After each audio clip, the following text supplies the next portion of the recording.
Hi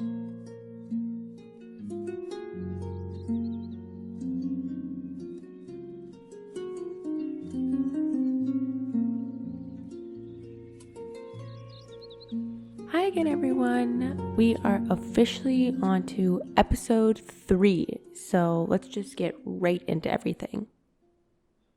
So last week we started going through the Greek theogony story that tells how the universe came to be and goes over all of the primordial gods that were in control of a bunch of natural elements, and then human foibles were created inside of it. But we still have a lot of kids to go through, so we might as well just dive right back into where we left off last week. So last week we didn't get that far into the mythological family tree, so a recap won't be too terrible. So, like everybody says, in the beginning there was nothing, and nothing was chaos, the great abyss of nothing. Then after nothing, a whole group of other immortals also came into existence, no parents required. And they were Gaia, Tartarus, Eros, and Cronus. And then to start off on the first branch of the tree, Chaos had 2 children. Don't know how, but that's the whole mythological part. And like all good brothers and sisters, they also got married and had 2 kids of their own. And funny enough, their kids were the goddess of day and the personification of the bright upper sky, while they were both the personification of night and darkness. So after that, you might be thinking, okay, so they had 2 kids, and then those kids probably had 2 kids, and then so on. But no, that's actually not what happened. So after Nyx and Erebus had those first 2 kids, she decided to start having kids on her own, and this leads us to a whole slew of fatherless children. So then under Erebus and Nyx, we have their 2 children, Hemera and Ether. And then, of course, all of the darker children that Nyx had on her own. So there's Moros, Doom, Onoroi, Dreams, Keres, the Death Spirits, Eris, Discord, Momos, Blame, Philates, Friendship, Geras, Old Age, Thanatos, Death, the Morai, the Fates, Nemesis, Retribution, the Hesperides, the Daughters of the Night, Hypnos, Sleep, Oasis, Hardship, and Apate, Deceit. So that's a lot of kids already, but let's keep going down the side of the family tree and finish it off. So Eris, the goddess of strife and discord, the one who caused all the problems with the apple and the Trojan War, had a bunch of offspring too, also without a partner. And she actually one-upped her mom by having 18 kids all on her own. In the wise words of Hesiod, hateful Eris bore painful Pontus. Pontus is her first child, and he is the personification of intensely hard labor and toil. Not just hard work, but the kind of terrible hard work you have to do just to survive. Then there's Lethe. She is the personified spirit of forgetfulness or oblivion, the complete opposite of Nemesis, who you'll meet in a couple minutes. But she is a goddess of memory. There's also a river in the underworld also called by the same name, Lethe. Next is Limos, the personification of hunger or starvation. Then there's the terrible Algae, the bringer of tears. They were the spirits of pain and suffering, of the body and mind, grief, sorrow, and distress. Next there is the Hismina, the personified spirits of fighting and combat, but not skilled fighting, I guess, more like sucker punches and street fights. Then there's the Makai. There's a bunch of them, but they're personified spirits of battle and combat, or more directly, wars. And they were Homodos, battle noise, Alala, war cry, Prioxis, onrush, Palaxis, backrush, Loke, onslaught, Alke, battle strength, and Kaidomas, confusion. Keeping things going down a terrible path, the next children up are the Phonoy, who are the personification of murder, slaughter, and killing, off the battlefield though. But their sisters, the Androctese, were the personification of murder and slaughter on the battlefield. Then there's Nikia, who are the least terrible children so far, I guess. They are very similar to their mother, being that they are the spirits of quarrels, feuds, and grievances. So, like, not terrible, I guess, unless you, like, kill somebody over a feud. Next is the Sualagoid. They are the personification of lies.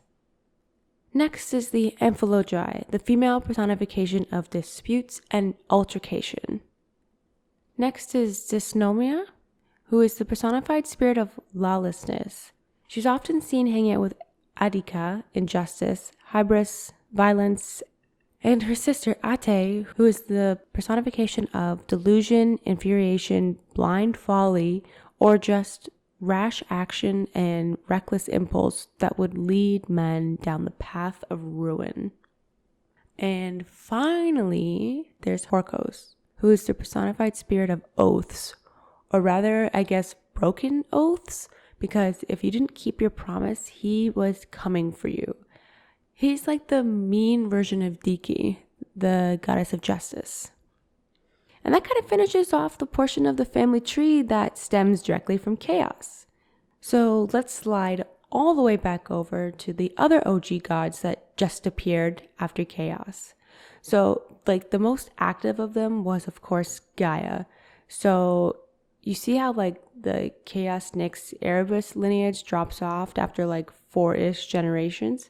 And there's really only ever one child who reproduces each generation. So it's like a very straight shot line of descendants. It's like the opposite of having that one aunt who never had any kids and travels the world. Instead, only one daughter has kids at all, and the rest are just out wreaking havoc on mankind without any kind of parental responsibilities. But moving on, so to be considered the mother of all creation, it doesn't just happen for any reason. So Gaia has kids the same way Nyx does, kind of. Okay, let me explain myself. So what I meant by that is that she has a child with one of the other primordials that just came into existence, Tartarus. And then she has some kids on her own, and then she has even more kids with her own sons. But I'll get to that in a second. So with Tartarus, the stormy pit under the underworld, she gave birth to Typhoeus, a winged giant that was apparently so huge his head touched the stars. He was a man from the waist up and a serpent on the bottom half. And he had 100 serpent heads for fingers, eyes of fire, and a dirty black beard. So he's definitely not the cutest of her kids. And without the sweet union of love, aka all by herself, she somehow gave birth to another bunch of kids. These would be her first sons and a daughter. So first is Uranus, the primordial god of the sky. Hesiod said that Gaia created him as her equal and that he could cover her on every side. Like, we were kind of talking about this last week. So the ancient Greeks saw the sky as being a giant dome decorated with stars that was sitting on top of the earth, which was a flat disk. So Uranus is a personification of the dome. And he's actually usually seen posing with the zodiac wheel of all the constellations, so like the stars, right? Then there's Pontus. He's the god of the sea, and not like just someone who lives in the sea. He's like the sea itself. And even though he's a body of salty water, he's usually personified as a giant head with a gray beard and crab claws for horns sitting in the sea. Later on, he's kind of pushed out of the way when newer, sleeker, and sexier gods of the sea come in. And don't worry though, if you thought brothers and sister gods having children together was weird, wait till you see what Gaia gets up with these two. So after those two, she also gave birth to the mountains. And the group of these kids is called the Uria, but there's like 10 of them. And they were actually all deities of individual mountains scattered throughout the Mediterranean. First is the only girl of the group, Etna, the goddess of the volcano of Sicily, aka Mount Etna. Then there's Athos. yes, like the musketeer, but he was a mountain of Thrace in northern Greece. Next is Helicon, a mountain in Boeotia, central Greece. He entered a singing contest with his neighbor, and he was also described to be the most fertile mountain in all of Greece. Then there's Kithaeron, a mountain also in Boeotia, and this was the other guy in the singing contest, who was actually declared the winner by popular vote. Then there's Nisos, a mythical mountain, who acted as the nurse to the god Dionysus, but we'll get to that more later on. Next up is Olympos, which was a mountain in Thessaly in northern Greece, and this one was the home of the gods. Then, yes, there's actually another mountain named Olympos. Weird, right? But this one is just in Anatolia, and there's nothing too godly special about it, I guess. Then there's Orius, who is the mountain god of Mount Orthus in Malis, in central Greece. Next is Parnes, a mountain somewhere between Boeotia and Attica in central Greece. And finally, there's Tmolus, the mountain of Lydia in Anatolia. He was actually the judge of a separate musical contest between Apollo and Pan. So those kids all sound good, and they make sense, I guess, except for the Earth creating the sky. That kind of sounds like something that maybe should have come from the other primordials that were like all about that kind of stuff. But anyways, so Gaia loved her sons. She loved them so much that she decided to have even more kids with the ones that weren't giant piles of rocks.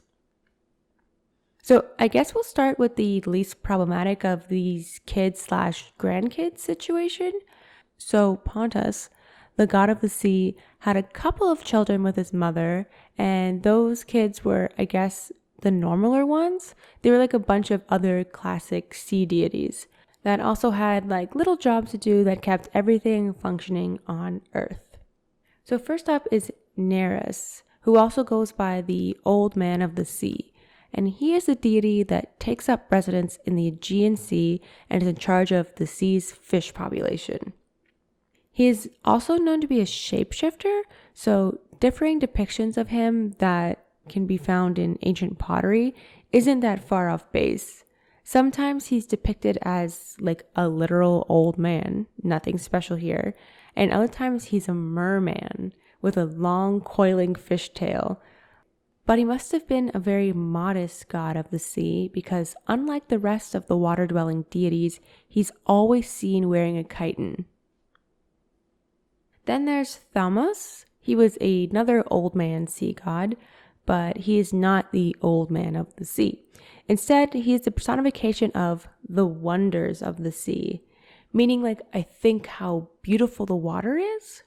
He had a couple of daughters too, like Iris, the goddess of rainbows, and then the Harpies, who were the group of sisters that were the personified spirits of sudden gusts of wind. They will come up a lot later because they are often directed to do bad things by Zeus. Next is Phorcys. He is the god of the hidden depths of the sea, and his name translates out to mean seal. He's also married to his sister Ceto, goddess of sea monsters, whose name means whale or sea monster. I guess they're the same thing. Phorcys is usually depicted as an old merman who carries a torch underwater. And his sister wife Ceto is also a mermaid. Now, these two are funny because together they give birth to a handful of monsters. So there's the Gorgons, Uriel, Steno, and of course poor Medusa, the Graii, or the old women who actually share the one eye and one tooth. Echidna, which is a she-dragon that represented the corruptions of Earth, like rot and disease. And then the Dragon Hesperos, or Ladin, who was the 100-headed serpent that helped the Hesperides guard the golden apples. And then the final child of Gaia and her son Pontus, Eurbia, who was the goddess of power over and mastery of the sea. She could control the constellations, seasonal weather, and like the power of the winds. So like I was saying, these guys don't get into much trouble later on. Like, they're not great either, but compared to what their cousins do, if you can actually call them that, then they're pretty much like the perfect children/grandchildren. So in come the kids that were born by Gaia and her son Uranus, the sky. So these kids were the Titans, the Titanesses, the Cyclopses, and the Hecatonchires. So first up is Oceanus. He's actually the god of the river Oceanus and all of the Earth's fresh water. If you remember from last week, the original Greek understanding of the universe laid it out where the Earth was a flat disk covered by a dome, right? But surrounding the disk was the river of the ocean, which is this guy. He was also in charge of the heavenly bodies, which would rise and set into his waters, aka like the planets, the sun, and the moon, etc. Then there's Coeus, the god of intellect and the personification of the North Pole, or the axis between heaven. So after Coeus, there's Crius. He is the god of constellations and the South Pole. He was typically connected with the constellation Aries, so he's thought to be kind of like a ram-shaped god. Then there's Hyperion, the god of heavenly light and the personification of the Eastern Pole. His name means watcher from above, or he who goes above, from the Greek words hyper and ion. Then lastly, of like the Pillars brothers, is Iapetus, the god of mortality, and his name means to pierce or wound with a spear, very specifically, but he is the personification of the Western Pole. So him and his three brothers that I just talked about gang up with their youngest brother and do some pretty gnarly stuff. But like I said, we'll talk about that next week. Then there's Theia, the Titan goddess of sight and the light of the blue sky, and wife of Hyperion. Now, you may remember that there is a primordial god who is the personification of the bright upper sky, ether. But don't worry, it's not a mistake or anything. Theia is usually referred to as the female aspect of him. And so with her brother, she also gave birth to a bunch of other sky gods: Helios, the sun, Eos, the dawn, and Selene, the moon. She also apparently is responsible for making silver and gold shiny. Just all around great stuff, great work, good job. Then you may already be familiar with the next daughter, but it's Rhea, the Titan goddess and wife of Cronus. She is the personification of flow and ease, which is usually referred to as like the flow of time and generations. But she's also called the mother of the gods and the queen of heaven. But those titles won't really make sense until later on too. And sometimes the flow that she represents can also be referred to as the flow of menstrual blood, birth waters, and milk. Next up is Themis, the Titan goddess of divine law, tradition, culture, and the oracles. In Greek, her name is used to refer to divine law, or those rules of conduct long established by custom. She's also the host of the majority of the oracles in Greece. Next up is Mnemosyne. So we mentioned her earlier, but she is the goddess of memory, remembrance, and she's also the inventress of language. She is sometimes considered one of the muses, but usually she's just better known as the mother of the 9 muses. Then there's Phoebe, the Titan goddess of bright intellect, and she was another one of the goddesses to have control over the oracle in Delphi. Then there's Tethus, whose names come from the Greek word tethe, I think I'm pronouncing that right, meaning nurse or grandmother.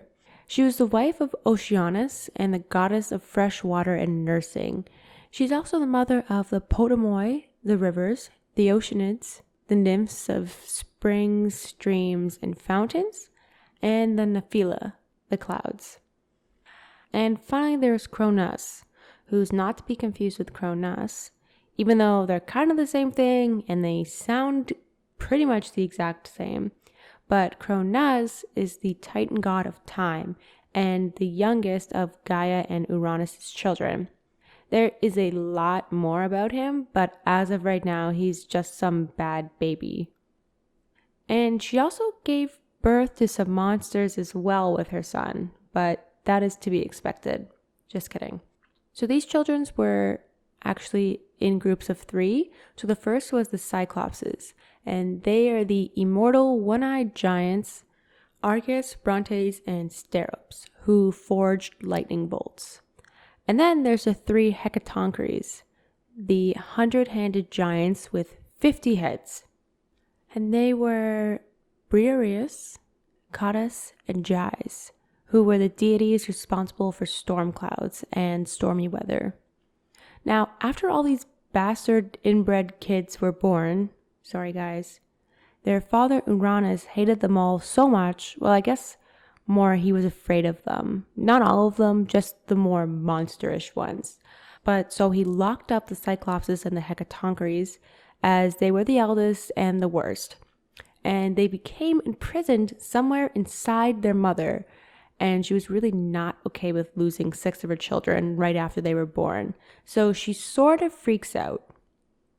But this is kind of where the story runs cold for this episode. Everybody we need to know for next week has been introduced. So let's just go over them one last time.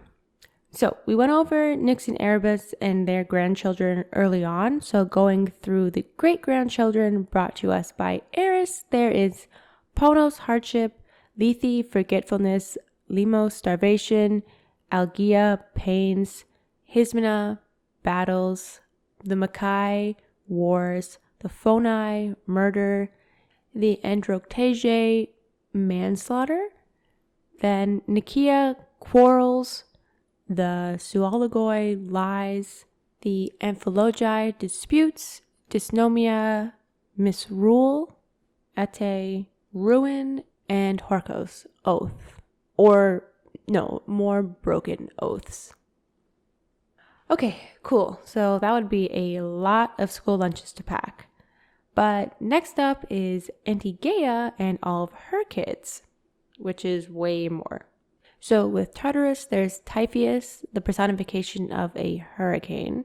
Then there's Uranus, the sky, Pontus, the sea, and the Urea, all the mountains.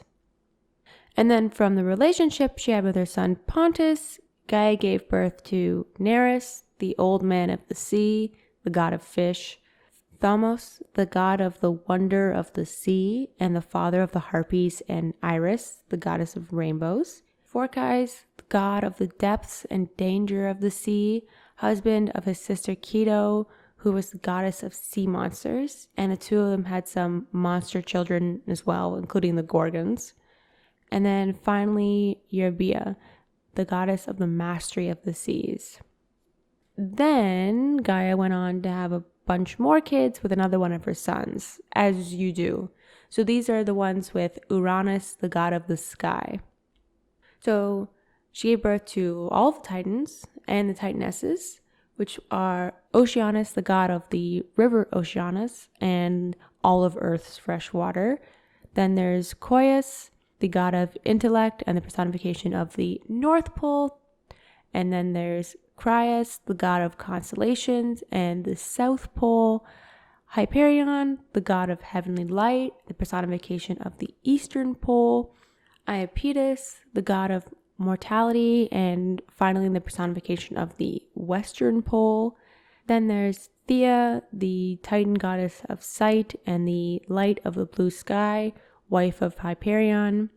Rhea, the Titan goddess / wife of Cronus, personification of the flow of time and generations. Themis, the Titan goddess of divine law, tradition, culture, and the oracles. Mnemosyne, the goddess of memory and the inventress of a language. Gold-crowned Phoebe, the Titan goddess of bright intellect. Then lovely Tethus, the wife of Oceanus and the goddess of fresh water and nursing. And then there's Cronus, the god of time, and the bad apple. And then there's the monsters she also gave birth to, the Cyclopses, the immortal one-eyed giants, Argus, Pontus, and Steropes. And the 3 hecatoncries, the 100-hand giants with 50 heads, Briareus, Cottus, and Gies, who were the deities responsible for storm clouds and stormy weather. The last few episodes have been mostly listing off names and domains, but next week I promise there's actually a story to be told involving you-know-who and you-know-what. Once we get through all of the god creation, I'll add the updated and massively full family tree to the cheat sheet, but this thing's gonna be huge. So it's be ready. Okay, so moving on, for this week to win a free Oh My Gods t-shirt, this is the question for the contest. What are the names of the 3 hecatoncries, the 100-hand giants? So if you know the answer, you can go over to ohmygods.ca/contest and submit your correct answer, and then add your contact information, your t-shirt size, and if you get picked, you can win a free t-shirt. Very cool, right? So next week, things are going to start getting very interesting. So we used the last 2 episodes to kind of lay out the groundwork for the really fun parts of the creation of the world and the cosmic, everything. So now all these primordial kids have been born. Some of their parents are not going to get along, and that leads us to not 1, but actually 2 coups that will eventually get us to our beloved Olympians. Yay! But first they have to be born too. So anyways, to sum up, next week we're going to talk about the first major father-son betrayal. If you like what you heard, please feel free to follow, subscribe, rate, and all the rest. And if you're looking for info or deets, check out ohmygods.ca for the reading/watching list, as well as the cheat sheet and the upcoming episodes. And well, thanks again for listening. Okay, bye.